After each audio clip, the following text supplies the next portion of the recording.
Hello friends, అందరికీ welcome to నాటి Lakshmi's channel. So ఈరోజైతే మేము టేస్టీ గులాబ్ జామున్ అయితే చేసుకుంటున్నాము.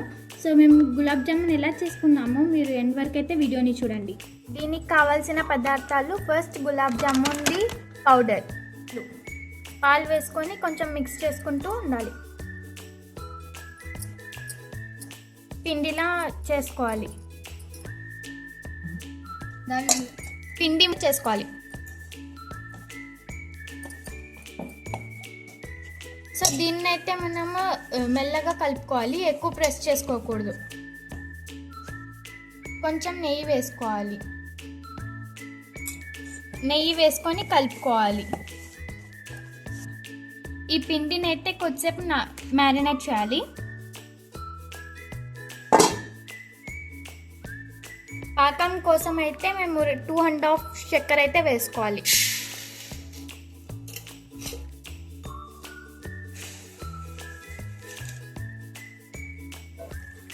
మూడు కప్పుల పిండికి 6 కప్పుల నీళ్ళు వేసుకోవాలి.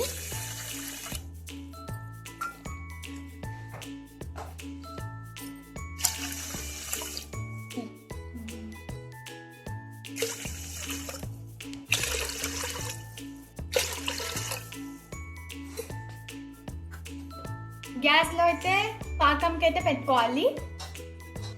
పాకం వచ్చేంత వరకు అయితే పెట్టుకోవాలి.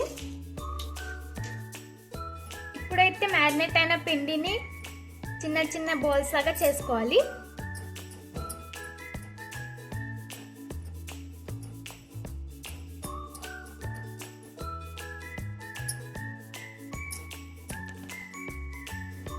ఆయిల్ అయితే వేసుకోవాలి. గులాబ్ జామున్ ఫ్రై చేసుకోవడం కోసం ఆయిల్ అయితే వేసుకోవాలి. అవుతుంది. ఈ పాకంలోకి అయితే యాలకుల పౌడర్ అయితే వేయాలి. ఇప్పుడు కాస్త మిక్స్ చేసుకుంటూ ఉండాలి. ఆయిల్ వేడైందా లేదా అని తెలుసుకోవడం కోసం ఇంకా కొంచెం పిండి అయితే వేసుకోవాలి. చూడండి, ఇక్కడైతే అవుతుంది, చూసారు కదా. సో ఇప్పుడైతే ఆయిల్ అయితే వేడెక్కింది. సో ఇక్కడ చూడండి, మేమైతే బాల్స్ అయితే ఇప్పుడు ఫ్రై చేసుకోవాలి.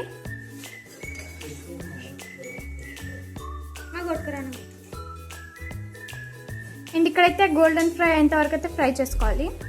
చూడండి, ఇలా టెక్స్చర్ రావాలి. సో పాకం అయితే రెడీ అయిపోయింది. పాకంలో ఓన్లీ 2 డ్రాప్స్ మాత్రమే నిమ్మకాయ పిండుకోవాలి, ఎందుకంటే ఈ షుగర్ అయితే గట్టి పడుకోకుండా.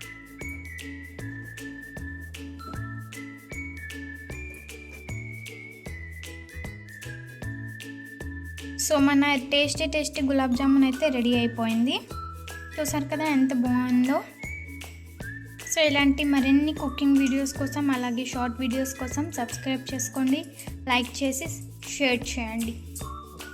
అలాగే మీ ఫేవరెట్ స్వీట్ ఏంటో కూడా కామెంట్ చేయండి.